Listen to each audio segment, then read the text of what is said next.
श्रीमद् भगवद हाँ गीता पुरुषार्थ हाँ। बोधिनी भाषा टीका, महर्षि पंडित श्रीपाद दामोदर सातवड़ेकर जी। सनातन उपदेश, पृष्ठ संख्या 8।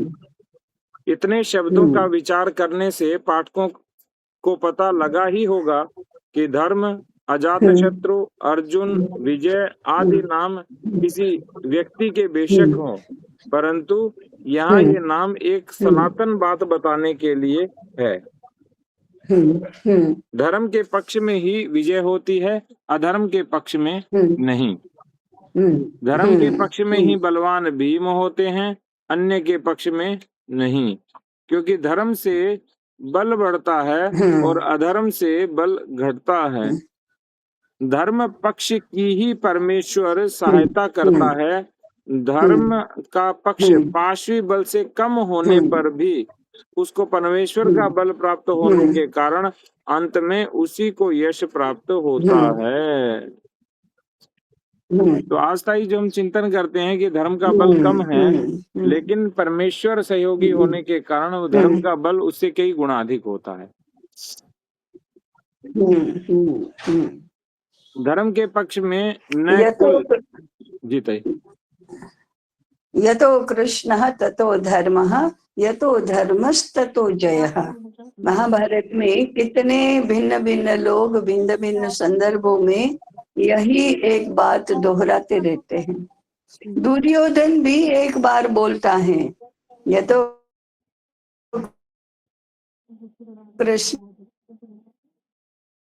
कृष्णस्ततो धर्मः, यतो धर्मस्ततो जयः। मुझे पता है कि कृष्ण मेरे पक्ष में नहीं है, तो मैं धर्म के पक्ष में नहीं हूँ, इसलिए मेरी जय नहीं होने वाली है। दुर्योधन भी बोलता है। धर्म के पक्ष में न कुल। अभी रंगा हरि जी की जी ताई, हाँ जी, रंगा हरि जी की पुस्तक पृथ्वी सूक्त का विमोचन हुआ था, आप बता रहे थे अभी। हाँ, ये तो हुआ। मैं पृथ्वी सूक्त के विमोचन के बारे में नहीं बोल रही थी। धर्म और संस्कृति ऐसा करके एक पुस्तक है, हमारी पाठावली में है। आप प्रज्ञा श्रेणी में देखेंगे तो उसमें धर्म के सभी पुत्रों के नाम बताए हैं।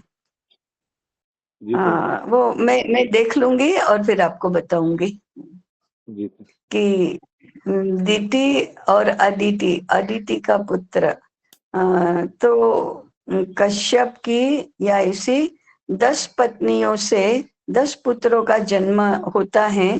तो ये 10 पुत्र कौन से हैं? बहुत बहुत सुंदर है, मैं बताऊंगी आपको, कल बताऊंगी। हाँ, आज देखूंगी, कल बताऊंगी। हाँ, धर्म के पक्ष में न कुल, पाणिनि अष्टाध्यायी 6:3-75, अर्थात किसी कुलवान के न होने पर भी वे श्रेष्ठ पद प्राप्त करते हैं। अच्छा। और वहीं धर्म का पक्ष सहदेव अर्थात देवों की शक्ति से युक्त होता है। अच्छा अच्छा। धर्म के पक्ष का यह महात्म्य है, परमेश्वर के सहायक बनने पर उसकी शक्ति अधिक होगी ही, इसमें कोई संदेह नहीं है। भाई ये तो आज तो आत्मविश्वास आ गया। हाँ बिल्कुल।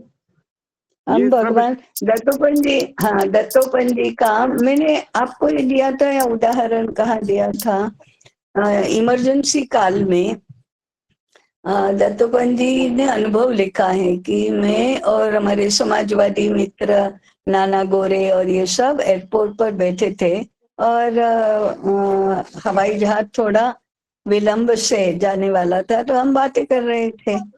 तो नाना जोशी ने, एसएम जोशी ने मुझे पूछा कि अभी तो आप लोग बहुत टेंशन में होंगे क्योंकि संघ पर प्रतिबंध है, आपको भूगर्भ में रहना पड़ता है, तो कब आपको कारावास में जाना पड़ेगा, संघ का कार्य सब तितर बितर हो जाएगा, तो आप लोग बड़े टेंशन में होंगे अभी। तो दत्तोपंत जी ने कहा कि ये तो कोई हम लोग में से कोई मूर्ख होगा वो ऐसे चिंता करेगा, क्योंकि पहला ही हमारा सूत्र ये है, ये तो ईश्वरीय कार्य है, भगवान का काम है, तो चिंता तो सारी भगवान करेगा। ये तो ऐसा हुआ कि कंपनी का मालिक तो बिल्कुल निश्चिंत है, और उसके सेल्समैन सारे घबरा रहे हैं, डर रहे हैं कि हमारी कंपनी का क्या होगा, हमारी कंपनी का क्या होगा। तो वो तो चिंता मालिक को है, वो चिंता भगवान को है, हमारी चिंता नहीं है। मेरी चिंता केवल इतनी है कि मेरे पास जो गुप्त सामग्री है, जो अभी छपवा कर ली है, वो मैं मुंबई तक कैसे पहुंचा दूंगा। बीच में ही पकड़ा जाऊंगा तो बीच में सामग्री में पहुंचा नहीं सकूंगा। इतना ही मेरा टेंशन है। बाकी संघ का क्या होगा और संघ कार्य का क्या होगा, इस बात का कोई टेंशन नहीं है।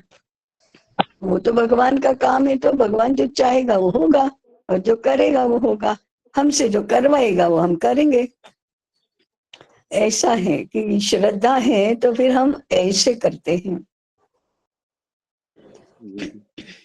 परंतु फिर उसमें कैजुअल नहीं होना। भगवान का ही काम है, किया तो किया, हमारे करने से तो होगा नहीं, हमारे नहीं करने से वो रुकेगा नहीं, तो क्यों करो, जितना समय है उतना करो, जितनी इच्छा है उतना करो।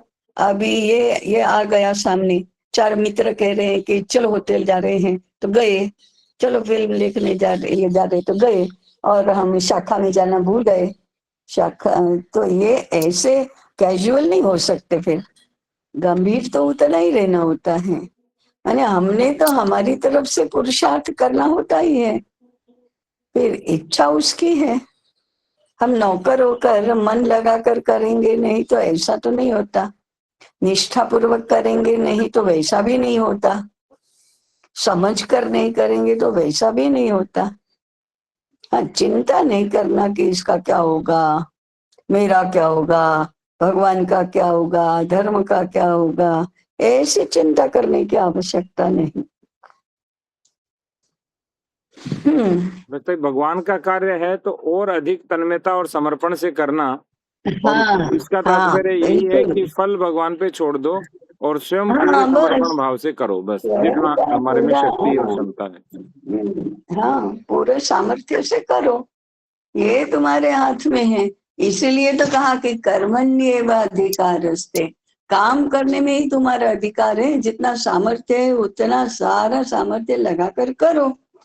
माँ फलेषु कदाचन, फल की चिंता क्यों करते हो, वो भगवान का काम है तो भगवान उसकी चिंता करेगा नहीं। ये तुमको नहीं दिया गया है कि तुम परिणाम क्या होगा उसकी चिंता करोगे। इसलिए तुम माँ कर्म फल हेतु हो, तो कर्म के परिणाम को सामने रखकर तुम मत करो। और माते संगोस्त व कर्मणि, उसको सोचकर तुम काम ही नहीं करोगे, ऐसा भी मत करो। मेरा काम थोड़े है, मैं क्यों करूं, ऐसा भी मत करो। चलिए, मैं पुरुषार्थ बहुत ही नहीं, सातों बड़े कर्जी लिख रहे हैं, मैं क्यों बीच में ये कर रही हूँ।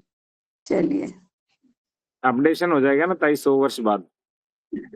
हाँ 100 हाँ वर्ष के बाद में अद्यतन चाहिए, सातवड़ेकर जी को भी चाहिए कि मेरा कौन अद्यतन करे। हाँ ठीक है चलो, ऐसे मुगालते में नहीं रहना चाहिए। चलो चलो, जो भी सुझा भगवान सुझाता है वही तो बोलते हैं। कल ताई मैंने पूरा हाँ सातवड़ेकर जी का पढ़ा था।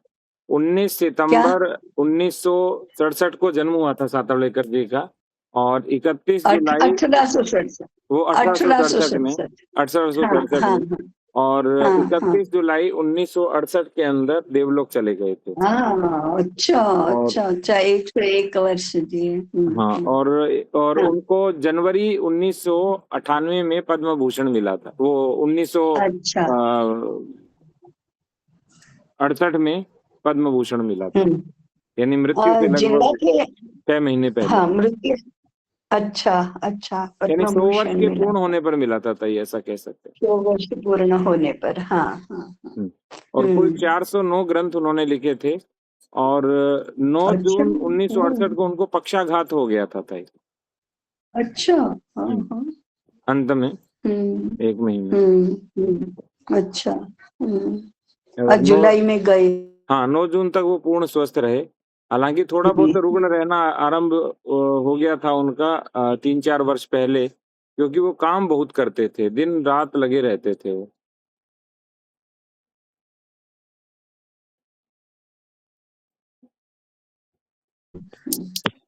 उन्होंने ताई अपनी शक्ति से अधिक काम किया, ये भी है उसमें।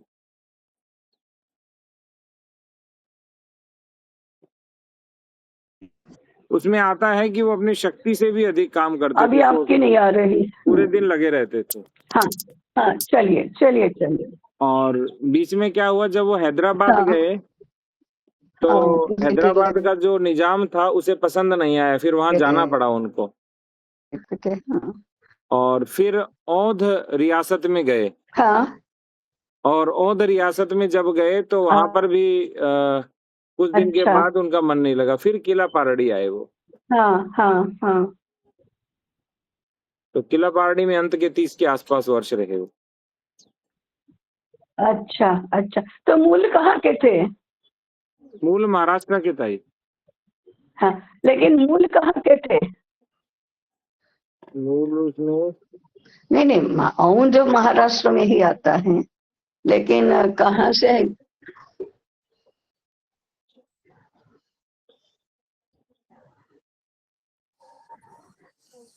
हाँ, एक सेकंड था, इसमें मैं देखता हूँ। कल मेरे को बड़ा आनंद आया उनका पूरा पढ़ के। और उनके वैदिक राष्ट्र गीत पर ताई प्रतिबंध लगा दिया था। हाँ, सरकार ने प्रतिबंध लगा दिया था। सरकार ने प्रतिबंध लगाया। बाद में फिर पुनः वो प्रकाशित हुआ, वो 2 भाषाओं में उन्होंने लिखा था।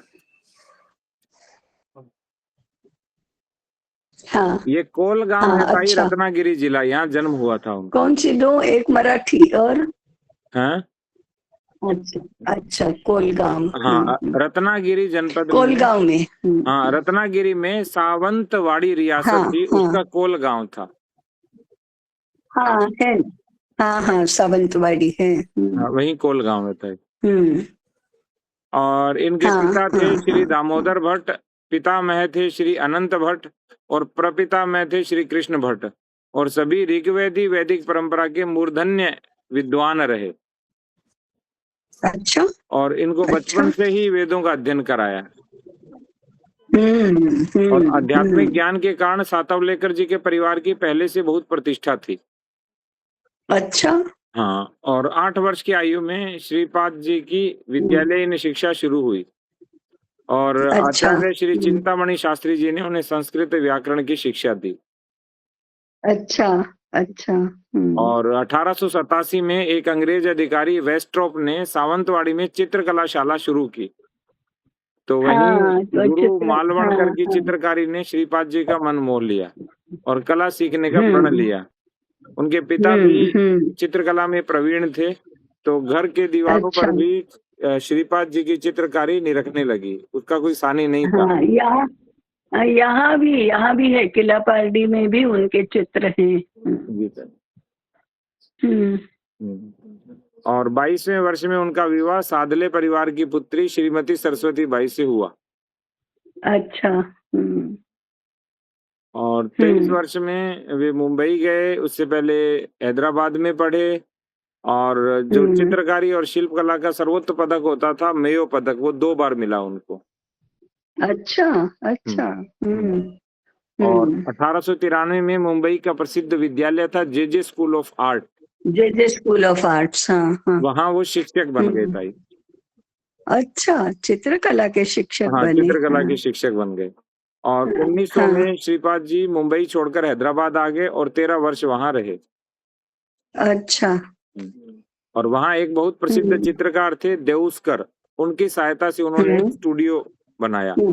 फिर वहीं आर्य समाज के संपर्क में आए, वेदांत चर्चाओं में भाग लेने लगे, उनकी प्रतिष्ठा बढ़ने लगी और लोग उनको पंडित जी कहने लगे हैदराबाद में। अच्छा। हाँ। और फिर उन्होंने वहीं सत्यार्थ प्रकाश, ऋग्वेदादि भाष्य भूमिका, योग तत्वादर्श, इनका मराठी में अनुवाद किया। अच्छा, और सत्यार्थ प्रकाश का भी किया। हाँ, मराठी में अनुवाद किया था। और 1918 में उनके आर्य समाज में से मतभेद हो गए। हाँ, तो होने ही थे। जी ताई।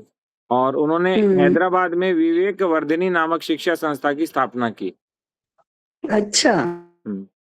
तो वहां पे निजाम को ये पसंद नहीं आया, तो उसके बाद फिर हरिद्वार हाँ, चले गए, कुछ समय लाहौर रहे और फिर 1918 में अच्छा, औंध आ गए। हाँ, औंध संस्थान में थे। हाँ, वहाँ औंध में स्वाध्याय मंडल की स्थापना की। और जब गांधी अच्छा, हत्या हुई तो उनको वहां हटना पड़ा। हाँ, तो फिर वहां से हटना पड़ा। औंध से वो गुजरात के वलसाड में किला पारडी में आए और किला वहीं पारडी अपना आए। अंतिम निवास स्थान उन्होंने हाँ, बनाया। हाँ, तो अंतिम हाँ, 20 हाँ, वर्ष रहे ताई वहां पे वो।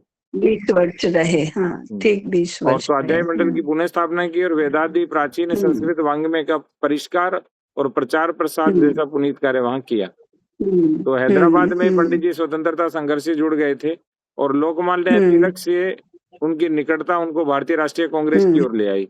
तिलक से बहुत निकटता थी ताई पंडित जी की। हाँ, वो तो होना ही है। तिलक महाराज स्वयं कितने विद्वान थे। ओहो। और वो तो होना ही है। वो ये पुणे के हैं, ये सावंतवाड़ी के हैं, औंध संस्थान के हैं, तो होना ही है वो तो परिचय। औंध और कहाँ है ताई? घनिष्ठता भी होना ही है। हाँ, औंध कहाँ है? औंध सातारा, सातारा जनपद में है। वो सातारा में। हम्म। और फिर उन्होंने क्या किया था, इस स्वदेशी पर व्याख्यान देना शुरू किया। अच्छा। और 1919 में ही उन्होंने हिंदी में वैदिक धर्म मासिक पत्रिका आरंभ की और 1924 में पुरुषार्थ नाम की पत्रिका शुरू की। अच्छा, अच्छा। ताकि वेदों की भाषा सरलता अभी पूर्वक समझ सके। हाँ, हाँ, किला पारडी से वेद संदेश मासिक पत्रिका निकलती है, वो गुजराती में है। उन्होंने हिंदी में वैदिक धर्म 1919 में और 1924 में पुरुषार्थ मराठी में। अच्छा। हाँ, और 1936 में पंडित जी आरएसएस से जुड़े सतारा में और औंध रियासत के संघ चालक के रूप में उन्होंने नई शाखाएं आरंभ की। आरंभ की। हाँ, और वहीं से 16 संघ वर्ष चालक तक, थे। जी ताई, 16 वर्ष तक उन्होंने संघ का कार्य देखा 1952 तक। अच्छा। और 1942 के स्वाधीनता आंदोलन में भी भूमिका निभाई। और उसके बाद क्या उन्होंने अथक परिश्रम किया तो उनकी शक्ति क्षीण होने लगी और कुछ अस्वस्थ भी रहने लगे। और 9 जून 1968 को उन्हें पक्षाघात हुआ। 101 वर्ष की आयु में 31 जुलाई 1968 को इस संसार से विदा हुए। और उन्होंने 409 ग्रंथों की रचना की और सर्वाधिक प्रतिष्ठा उनके वेद भाष्यों को मिली। हाँ, सुबोध भाष्यों को। हाँ, हाँ। तो आचार्य शायण के वेद भाष्य के बाद इन्हीं का वेद भाष्य सर्वाधिक प्रमाणभूत माना जाता है। प्रमाण माना जाता है। हाँ, बिल्कुल सही। और इनके द्वारा लिखा हुआ वैदिक राष्ट्रगीत तो अद्भुत ग्रंथ है जो मराठी और हिंदी भाषा में मुंबई और प्रयागराज से प्रकाशित हुआ। तो राष्ट्र शत्रु का विनाश करने में सक्षम वैदिक मंत्रों का संग्रह है इसमें। इससे विदेशी शासन हिल उठा और इनकी सभी प्रतियां जब्त कर जला डालने का आदेश दिया, नष्ट कर डालने का आदेश दिया। तो ये है ताई। फिर उसके बाद उनको 26 जनवरी 1968 को पद्म भूषण की उपाधि से सम्मानित किया। अच्छा, अच्छा। जी, तो इतना है ताई।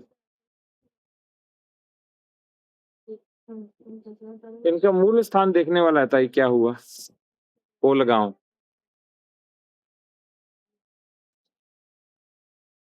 ये ना 67 में तो शताब्दी वर्ष था। जी, आप मिले ताई कभी? हरिओम। आप मिले ताई कभी? नहीं, नहीं, कहाँ से मिलेंगे?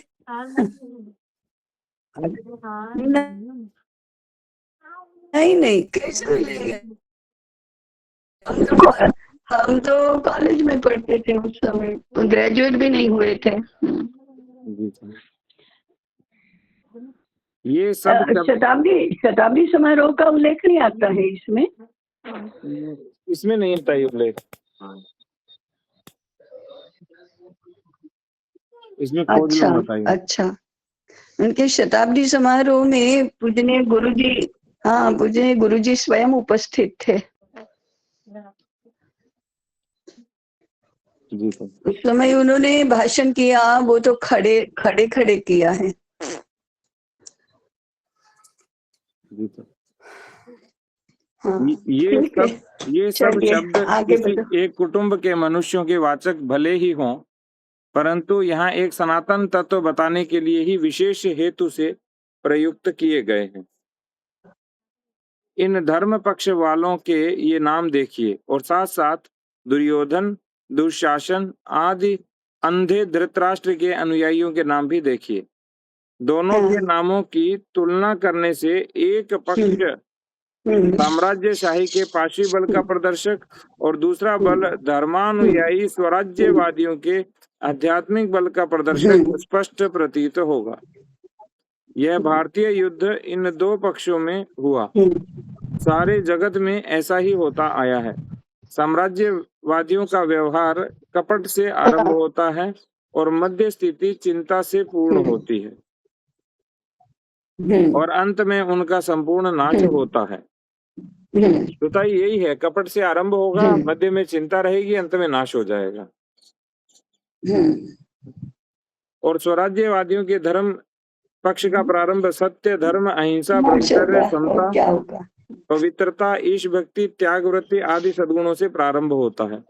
इनको बीच में बहुत कष्ट भोगने पड़ते हैं।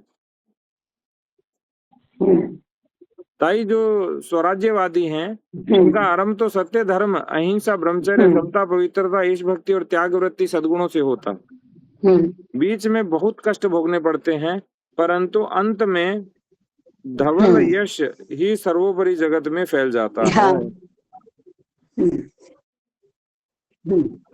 जो हमेशा सबके मार्गदर्शक होने का सामर्थ्य रखता है। अभी हमारा यही हो रहा है ना भारत में। कष्ट हो रहा था इस सभी।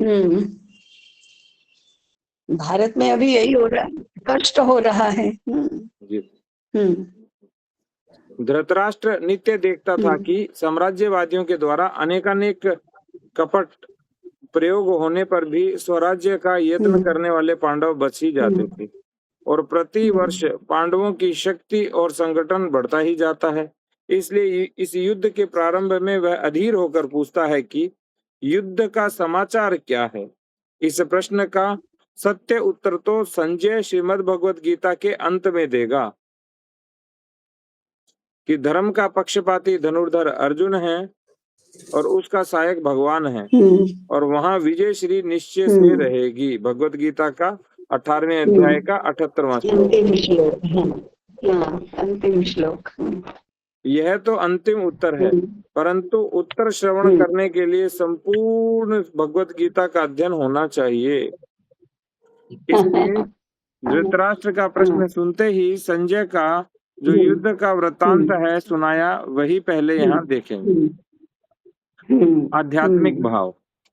ऐतिहासिक दृष्टि से भगवत गीता की भूमिका इससे पूर्व बता दी है और उस भूमिका में बताया है कि धर्म, अर्जुन आदि व्यक्तियों के ऐतिहासिक होने पर भी जिस ढंग से इस कथा का वर्णन है, उस ढंग से उनकी व्यक्तिगत सत्ता का कोई विशेष महत्व नहीं है, परंतु उनके नामों में अलंकार दृष्टि से मुख्य उपदेश तत्व बताया गया है। वह बताना कथा का मुख्य उद्देश्य है। युद्ध कुटिल मनुष्यों और धर्मनिष्ठ वालों के मध्य हुआ, उसमें धर्मानुयायियों की विजय हुई, यह एक रीति से विचार हुआ। इसी युद्ध पर दूसरा एक विचार अध्यात्म का है। अध्यात्म विचार वह होता है जो कि अधिधन आत्मा अर्थात आत्मा के आश्रय से रहने वाले पदार्थों के संबंध में होता है। आत्मा के आश्रय से बुद्धि, मन, चित्त, अहंकार, मन, प्राण, पंच ज्ञानेन्द्रिय, पंच कर्मेंद्रिय और शरीर, इतने पदार्थ रहते हैं। इनमें से प्रत्येक में सत्य और असत्य प्रवृत्ति रहती है और इन भली और बुरी वृत्तियों में सदा झगड़ा चलता रहता है। हर समय यह झगड़ा मानव के अंतःकरण में चालू रहता है। इसकी साक्षी प्रत्येक मनुष्य दे सकता है। किसी समय मनुष्य के अंतःकरण में ईश्वर भक्ति की लहर जाग जाती है और किसी समय भोग प्रवृत्ति की लहर प्रबल हो जाती है। दोनों वृत्तियां परस्पर झगड़ती रहती हैं। दोनों वृत्तियां इस शरीर रूपी क्षेत्र पर और प्रभुत्व जमाना चाहती हैं। जो वृत्ति दब जाती है वह प्रबल नहीं होती, परंतु जो वृत्ति दबा देती है वह शरीर पर अधिकार कर लेती है। तो इसका अर्थ है कि हमारे अंतःकरण में दोनों वृत्तियां हमेशा रहती हैं। हाँ, मन एकदम है तब तक दोनों वृत्तियां रहेंगी ही। जी ताई। इदं शरीरं कौन्तेय क्षेत्रमित्यभिधीयते।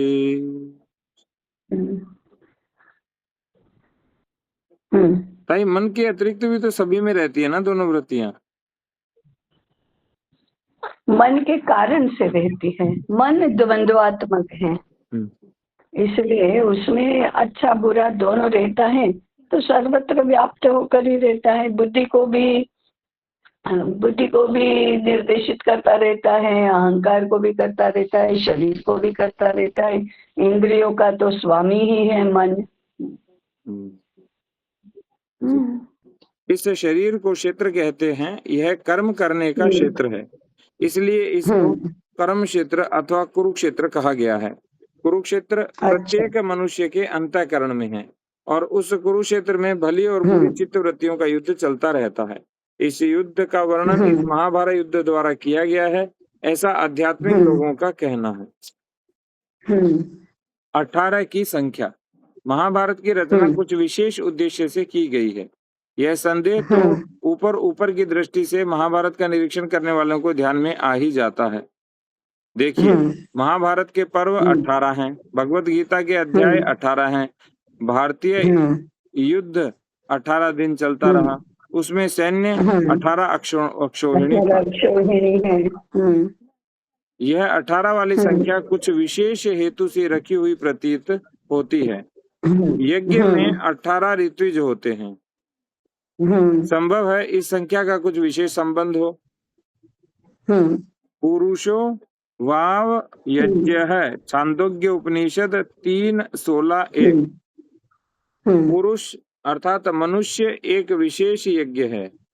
यदि मनुष्य यज्ञ है तो उसमें 18 ऋत्विज होंगे।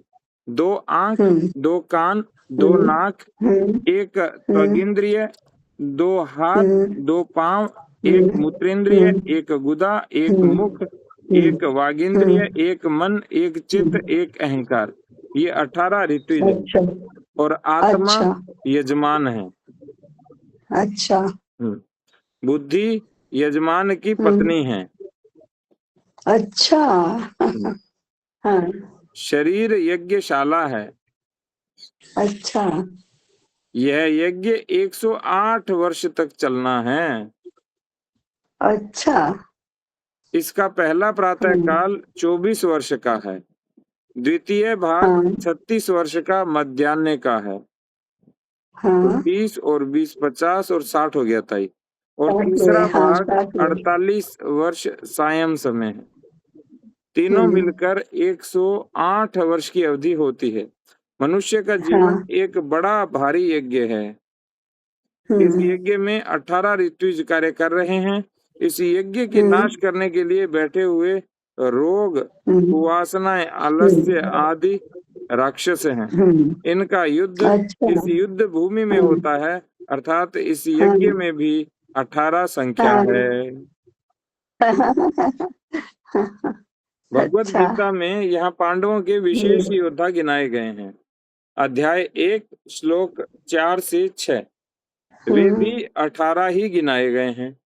देखिए, भीम, अर्जुन, युयुधान या सात्यकी, विराट, द्रुपद, दृष्टकेतु, चेकिता, काशीराज, पुरुजित, कुंतीभोज, शैब्य, युधामन्यु, उत्तमौजा, सौभद्र, अभिमन्यु और द्रौपदी के 5 पुत्र। ये सब मिलाकर 18 होते हैं। अच्छा जी ताई। इस यज्ञ के यजमान धर्मराज और यजमान की पत्नी द्रौपदी है। इस यज्ञ के विघ्नकर्ता दुर्योधन इत्यादि कौरव हैं। यह सारा वर्णन यदृच्छा से नहीं हुआ है। विशेष हेतु से लिखा गया है, ऐसा मान है। लिखने से पता लगता है। ये रैंडमली नहीं है ताई। वंश की उत्पत्ति, कौरव पांडवों के वंश का वर्णन देखने से भी उसमें विशेष हेतु स्पष्ट वर्णित होगा। व्यासदेव ब्राह्मण त्रिविध क्षेत्र सत्व रजस तमात्मक प्रकृति में अपने बीज से त्रिविध संतति उत्पन्न करता है।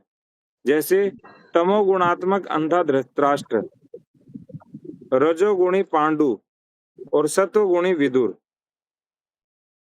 तमोगुणी अंधा होता है, इसमें बड़ा बल है। रजोगुणी भोगी होता है, अच्छा, और भोग से रोगी होता है। सत्वगुणी ज्ञानी होता है। एक ही आत्मशक्ति त्रिविध प्रकृति में जाती है और उसमें त्रिविध सृष्टि पैदा होती है। श्रीमद्भगवत गीता में यह विषय बताया है। उसका संक्षेप भाव यह है कि विशाल प्रकृति में मैं गर्भ रखता हूँ, तब भूत उत्पन्न होते हैं। मैं ही सर्वभूतों का बीजों को देने वाला पिता हूँ। इसमें सत्वगुण सुख देने वाला, रजोगुण वासनाओं को बढ़ाने वाला और तमोगुण मोह तथा प्रमाद उत्पन्न करने वाला है। सत्वगुण से ज्ञान, रजोगुण से लोभ और भोग तथा तमोगुण से प्रमाद, मोह और अप्रकाश या अंधकार की उत्पत्ति होती है। यह गीता वचन महाभारत में 100% घटता है। सत्वगुणी विदुर ज्ञानी, शुद्ध और पवित्र है। रजोगुणी पांडु राज्य का अधिकारी, पुरुषार्थी, परंतु भोगी होने के कारण भोगे रोग भयम होकर अकाल में ही मरता है। तमोगुणी धृतराष्ट्र सब प्रकार से अंधा, प्रमादी, मोहयुक्त और मूढ़ जो करता है उसमें फंसने वाला है। एक बीज होने पर भी क्षेत्र प्रकृति के भेद के कारण ये 3 प्रवृत्तियां उत्पन्न होती हैं। सत्वगुणी विदुर त्याग वृत्ति वाला होने से किसी राज्याधिकार में अपना अधिकार ही नहीं रखता। त्याग वृत्ति का यही रूप है। इसका किसी से झगड़ा नहीं है। झगड़ा तो रज और तम में ही होता है। धृतराष्ट्र अंधा होने से बड़ा होने पर भी अनधिकारी हुआ,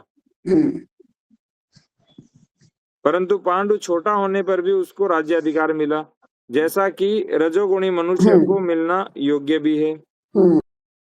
परंतु भोगी रोग से मरता है और उस भोगी के द्वारा भोग प्रवृत्ति से ही, परंतु धर्म से मर्यादित होकर बीजों से 5 पुत्र उत्पन्न होते हैं। धर्म वृत्ति, बल वृत्ति, वीर वृत्ति वाले बीजों से ही इन 3 वृत्तियों क्रमशः धर्म, भीम और अर्जुन, ये 3 संतान एक क्षेत्र में महाभारत में हुए। दूसरे क्षेत्र में चिकित्सा ज्ञान वृत्ति और देव वृत्ति वाले बीज से क्रमशः नकुल और सहदेव, ये 2 संतान उत्पन्न हुई।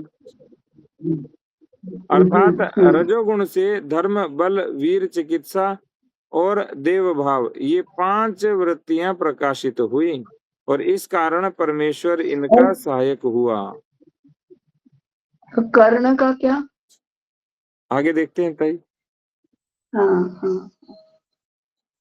रजोगुण से यदि धर्म की ओर प्रवृत्ति हो गई तो उसका अंत में भला ही होगा। शुद्ध सत्वगुणी विदुर जैसा अपने अंदर ही संतुष्ट आत्मन्येवात्मना तुष्ट है रहेगा, इस कारण उसे जगत में धर्म कर्म की प्रवृत्ति नहीं हो सकती। इस कार्य के लिए धर्म में प्रवृत्त रजोगुणी चाहिए, जो पूर्वोक्त रूप से पांडु शुद्ध कलंक रहित द्वारा बताया गया है। इससे 7 चित्त वृत्तियां धर्म, बल या निर्भयता, वीर भाव, ज्ञान और देव भक्ति यही उत्पन्न होती है। वास्तव में मनुष्य का कुछ जीवन इन्हीं के अधीन रहना चाहिए कि वह सब जगत पर इन वृत्तियों का ही राज्य होना चाहिए। परंतु ऐसा होना कठिन है। इन वृत्तियों में भी धर्म वृत्ति के अधीन ही बल और वीर ये दोनों भाव होने चाहिए, तथा ज्ञान और भक्ति ये भी भाव धर्म के अधीन रहने चाहिए। यदि ऐसा न हुआ तो बल अर्थात भीम धर्म की आज्ञा न मानेगा और वीर अर्थात अर्जुन मनमाना बर्ताव करेगा। ज्ञान अर्थात न कुल धर्म का रूप छोड़ देगा और भक्ति भाव अर्थात सहदेव धर्मानुकूल ईश्वर भजन में लगने की अपेक्षा भूत प्रेत पिशाचर राक्षसों की प्रसन्नता संपादन में लगेगा। इस प्रकार चारों बल वीर ज्ञान और भक्ति वृत्तियां मनुष्य को निसंदेह गिरा देंगी। इसीलिए इनको धर्म की वृत्ति की आज्ञा में रखा गया है। जबकि ये धर्म वृत्ति अनुकूल रहती है तभी इनको ईश्वर की सहायता मिलती है, नहीं तो नहीं। निसंदेह मनुष्य के जीवन पर इनका शासन होना चाहिए, सब जगत पर इनका राज्य होना चाहिए, परंतु ऐसा होता कहाँ है। जब ये वृत्तियां अंतःकरण में अंकुरित होने लगती हैं तब से दर्भ दंभ अभिमान क्रोध पारुष्य लोभ आदि घोर राक्षसी वृत्तियां उन पर आक्रमण करती हैं, उन सद्वृत्तियों को दबाने का यत्न करती हैं। तमोगुणी धृतराष्ट्र की संतति के रूप में इन्हीं आसुरी वृत्ति को बताया गया है। धर्म प्रवृत्तियों को ये आसुरी प्रवृत्तियां छुटपन से ही दबाती हैं। यह बताने के लिए पांडवों को बालपन से कष्ट प्राप्त होने का वर्णन महाभारत में है।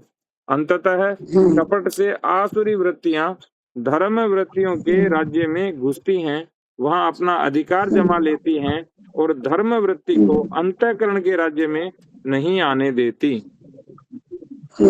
धर्म वृत्ति और उसके अनुयायी सद्भावों को परमेश्वर के आश्रय से उक्त कारण युद्ध करना पड़ता है और जिन्होंने उनको बढ़ाया उन्हीं को मारना पड़ता है। ज्ञान देने वाले यहाँ ज्ञानेंद्रियां मन चित्त अहंकार आदि होते हैं।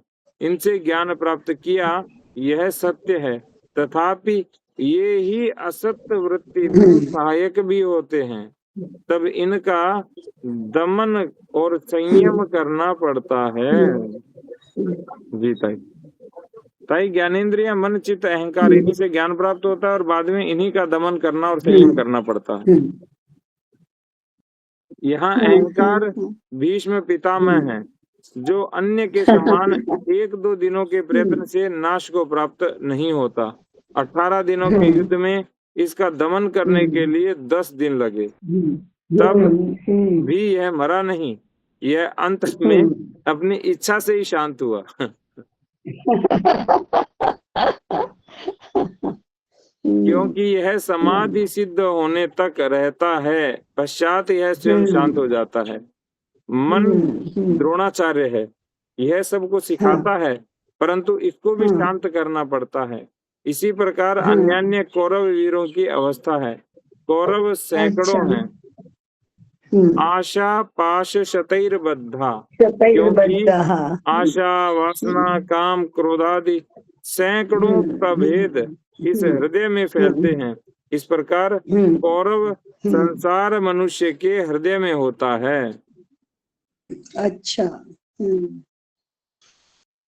ये मेरे को लग रहा था इस आत्मा के चारों ओर चिपकते हैं, उसकी बात हो रही है ये। अध्यात्म भूमि में यही भारतीय युद्ध मानवीय हृदय की भूमिका पर होता है। युद्ध में दंभ दर्प अभिमान क्रोध आदि विकार बड़े प्रयत्न से शांत किए जाते हैं और परमेश्वर की कृपा से धर्म प्रवृत्तियों का राज्य होता है और इन्हीं को भूमि और स्वर्ग का राज्य मिलता है। हर एक मनुष्य के अंतःकरण में यह सत्य और असत्य प्रवृत्तियों का युद्ध होता है और इसी का वर्णन रूप का अलंकार से महाभारत में किया गया है। सारांश से अध्यात्मवादियों का यही मत है। ये सबका मत बता रहे हैं कि अध्यात्मवादी से इस रूप में व्याख्यायित करते हैं। इसमें श्री कृष्ण कौन है? जैसे द्रोणाचार्य मन है, भीष्म पितामह अहंकार है, 100 कौरव सारे अनेक अनेक असंख्य वृत्तियां हैं, और इधर ये धर्म है, बल है, वीर है, ज्ञान है, भक्ति है। श्री देखते हैं ताई, कृष्ण पूरा कौन है? होते हैं तो कुछ आत्मा। आता है, तो नहीं तो फिर हम अनुमान लगाएंगे। हाँ हाँ, ठीक है। यह मत स्वीकार करने पर भी धर्म और दुर्योधन आदि ऐतिहासिक व्यक्ति थे, इसका खंडन नहीं होता।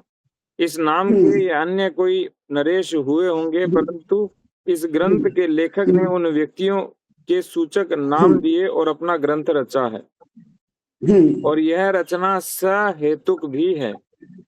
यह बताने के लिए कौरवादियों की जन्म की कहानियां इस ग्रंथ में अस्वाभाविक लिखी है। इस प्रसंग में इस अच्छा। विषय पर अब अधिक हाँ लिखने की आवश्यकता नहीं है। हाँ हाँ यह हाँ। भारतीय युद्ध मानवीय अंतःकरण की भूमिका पर हुआ, मानवीय भूमि पर हुआ हो अथवा कुरुक्षेत्र में हुआ हो, मनुष्य जीवन में सुधार के लिए दोनों के परिणाम एक जैसा ही है। ऐसे युद्धों में हाँ धर्म के सत्पक्ष की विजय होती है और स्वार्थ से अंधे बने असत पक्ष हाँ का नाश होता है। यह सिद्धांत मनुष्य को अपने मन में स्थिर कर लेना चाहिए। आशा पाशों से बंधे हुए मनुष्य अपना नाश देखते हुए भी अपने जय की आशा करते ही रहते हैं, इसलिए पूछते हैं कि अब युद्ध छिड़ गया है, आगे क्या होगा। इस प्रश्न का उत्तर संजय किस प्रकार देते हैं, सो देखिए। कितनी बार ताई प्रश्न दोहराया है पूरी भूमिका में। हाँ, क्या हुआ, क्या हुआ, मेरे पुत्र और पांडु के पुत्रों ने क्या किया। इस प्रथम दिन के युद्ध में कौरवों की महासेना पतत्री नामक व्यूह भीष्म पितामह ने रचा। हाँ हाँ। उन्होंने अपने सैनिकों को संबोधित करके उनका उत्साह बढ़ाने के लिए ऐसा किया। हे क्षत्रियों, यह युद्ध रूपी स्वर्ग द्वार तुम्हारे लिए खुला है। इसमें प्रविष्ट होकर चाहे तुम इंद्रलोक में जाओ अथवा ब्रह्मलोक में, तुम्हारे पूर्वजों ने इसी मार्ग का आश्रय लिया है, उत्तम गति प्राप्त की है। घर में भीतरे पर आने वाली मृत्यु क्षत्रिय के लिए योग्य नहीं है। रणक्षेत्र में शस्त्र धारा के तीर्थ में जो मृत्यु आती है, वही क्षत्रिय को सदगति देने वाली होती है। महाभारत भीष्म पर्व अध्याय 17। यह अच्छा। पतत्री व्यू ऐसा होता है कि आकार पक्षी के समान होता है, जिधर चाहे उधर मुख हो सकता है, इसलिए किसी भी दिशा से इस पर हमला करना शत्रु के लिए कठिन होगा। अच्छा। आकार पक्षी के समान होता है, ठीक है। पक्षी जैसा। इस ढंग से कौरव सेना का व्यू होने पर धर्मराज अर्जुन से कहने लगे, हे अर्जुन, महर्षि बृहस्पति का कथन है कि सेना थोड़ी हो तो संघ से हमला करना चाहिए, और यदि बड़ी सेना हो तो फैलाकर हमला करना चाहिए। हमारा सैन्य शत्रु सेना की अपेक्षा बहुत कम है, अतः सूची मुखाकार व्यूह रचकर, अच्छा, उनका पतत्री व्यूह था, इनका सूची मुखाकार व्यूह है। हाँ। हमें तैयार होना चाहिए। इस आज्ञा को सुनकर धनुर्धारी अर्जुन ने अपनी सेना का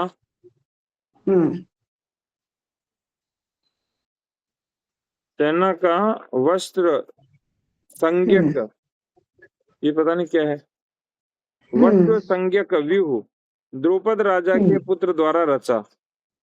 हाँ, धृष्टद्युम्न। ये कहते हैं सेना का वस्त्र संज्ञक व्यूह। हाँ, व्यूह का नाम है व्यस्त व्यूह। समझ नहीं आ रहा है। यह व्यूह नोकदार होने के कारण शत्रु सेना पर हमला करने के अत्यंत योग्य है। इस प्रकार उत्तम व्यूह रचना होने के कारण पांडवों की सेना थोड़ी होने पर भी कौरवों की सेना के लिए भारी हो गई। अतः धृतराष्ट्र पुत्र दुर्योधन, व्यस्त व्यूह, ये व्यूह का नाम है। हाँ। चिंता से व्यग्र होकर द्रोणाचार्य जी से कहने लगे। तो अब ताइए आगे का श्लोक शुरू होगा।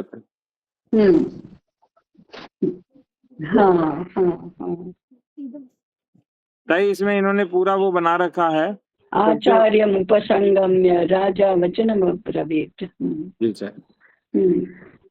तो सबसे पहले बना रखा है ब्रह्म धन महद्योनि त्रिगुणात्मक प्रकृति,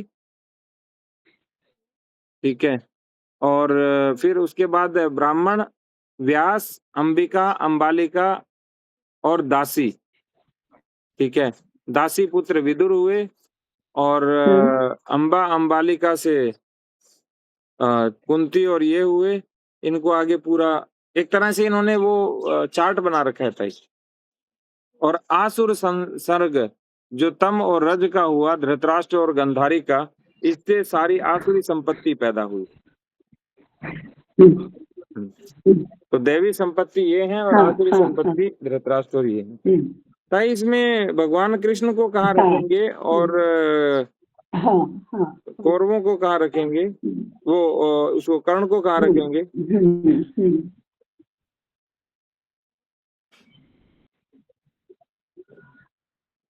जी ताई।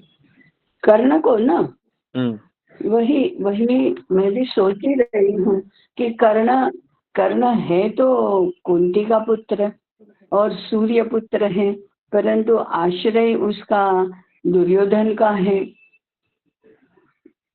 इसलिए वो हमेशा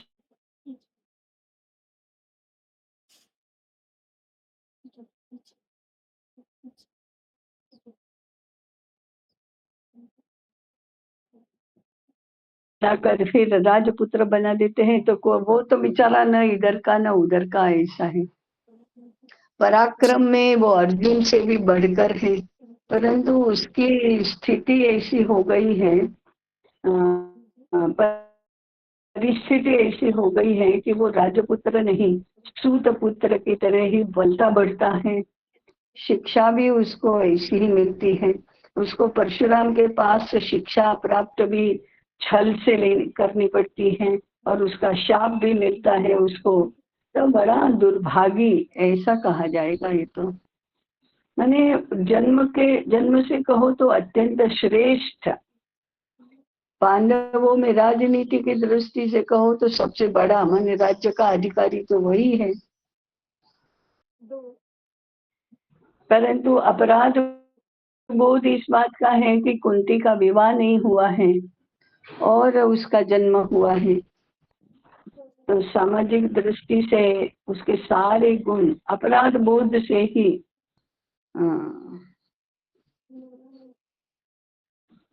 असामाजिकता भी है इसमें, वो प्रकट नहीं कर सकती। पता नहीं उस समय एक तरफ तो हम पूर्व में जबाला की कथा सुनते हैं कि जबाला कहती है कि मैंने तो अनेक ऋषियों की पुरुषों की सेवा की है, इसलिए तुम्हारा जन्म किससे हुआ नहीं पता तो तुम्हारा गोत्र में नहीं बता सकती, और उसको भी गुरुकुल में प्रवेश तो मिलता है। और यहाँ कुंती नहीं बता सकती कि ये मेरा पुत्र है, सूर्य से हुआ है तो उसका स्वीकार करो, ये नहीं कर सकते। हो सकता है पूर्व के काल से लेकर महाभारत के काल तक ये सारी बातें बहुत मायने रखने लगी हूँ। तो उसके व्यक्तिगत गुणों से तो वो अत्यंत श्रेष्ठ हैं, परंतु परिस्थिति के मारे उसके सारे गुण दब जाते हैं और लोग उसका तिरस्कार करते हैं। यहाँ तक कि द्रौपदी तिरस्कार कर देती हैं, फिर ये इसको राजा बनाते हैं, फिर भीष्म तो हमेशा उसको जलील करते रहते हैं। तो भीष्म को तो सत्य मालूम है, तो वे भी नहीं कह सकते कि नहीं वे भी कर्ण की प्रतिष्ठा नहीं कर सकते हैं कि अरे भाई ये तो पांडव हैं और ज्येष्ठ पांडव हैं, ये नहीं बता सकते हैं। और जब पता चलता है, कर्ण को भी जब पता चलता है, कुंती बताती है, तो वो कौरव का दुर्योधन का पक्ष छोड़कर नहीं जाता है। मुझे पता है कि मैं मरूंगा और मुझे पता है कि महापांडवों के पक्ष में आऊंगा तो मुझे ही राज्य मिलेगा, तो भी जिसने मेरे पर उपकार किया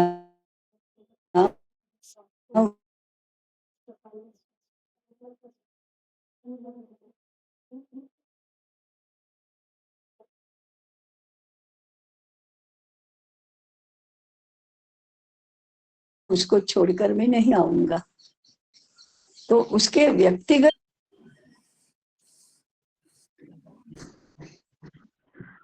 तो ऐसे ही मन में अपराध बोध जो रहता है, नहीं करने के काम को करने के बाद सिद्धि भी प्राप्त होती है, श्रेष्ठता भी प्राप्त होती है, तो भी अपराध बोध बना रहता है और उससे वो पीछे के पीछे ही रहता है। सारा पराक्रम दिखाने के बाद भी पराजय तो उसकी होती है और उसको मारना पड़ता है, वो तो कपट से ही मारना पड़ता है, सीधे सीधे तो वो मारा भी नहीं जाता।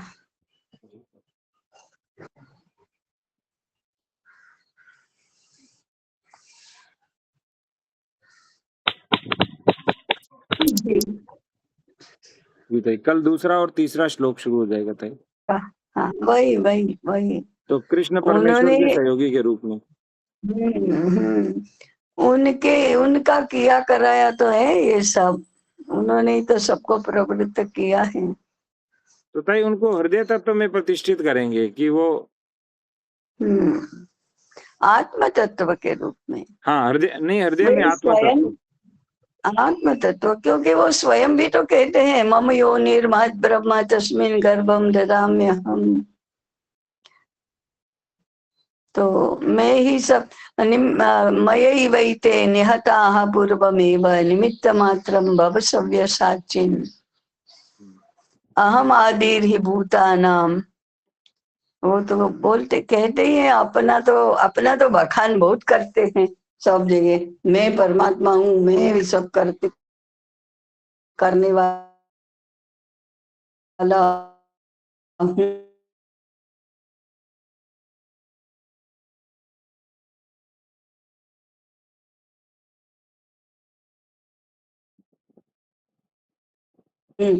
मैंने ही सब किया है, मेरा ही तो मम ही वंशो जीव लोके जीवभूत जन्म कर्माणि दिव्य है मम, जानते हो मेरे जन्म और कर्म सारे दिव्य हैं। ऐसा अहम इमं विवस्वते योगम दत्तम विवस्वान् मनुविप्राह मनुरिक्ष्वाकवे ब्रवीत एवं परंपरा प्राप्तम इमं राजर्षयो विदु सकाले नेह महता योगो नष्टः परंतपः। वो मेरे विवस्वान को कहा और ऐसे परंपरा से वो जो नष्ट हुआ, स एवायम मया तेज्य, वो ही योग में आज तुझे कह रहा हूँ। इसलिए अर्जुन पूछता है ने कि तुम तो अभी हो,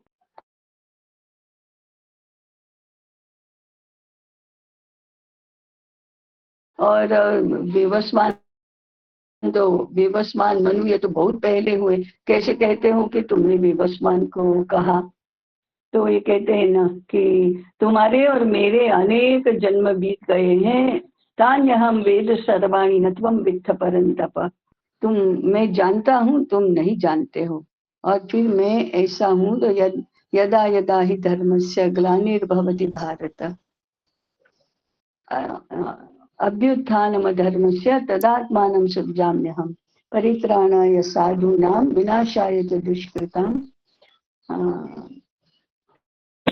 धर्म संस्थापनार्थाय संभवामि युगे युगे। वो स्वयं तो इतना महिमा बखान रहे हैं अपना, श्लाघा का दोष नहीं है। भगवान कितने अहंकारी है, मैंने ही सब कुछ किया है कह रहे हैं। हम कहते हैं तो कहते हैं अहंकार मत करो, अहंकार विमूढ़ात्मा करता हम इति मन्यते। मैंने किया ये तो अहंकार से विमूढ़ हो गया है। ऐसा तो नहीं है ताई जैसे कंपनी का स्वामी होता वो कहे मैं तो इसका मालिक हूँ और हमको अहंकार लगता हो, वो तो अपनी विशेषता बता रहे हो बस। हाँ हाँ ऐसा है। जी ताई। तो भगवान का ये बहुत अन्याय है ना। तो ताई सूर्यपुत्र कर्ण को फिर हम आसुरी में रखेंगे?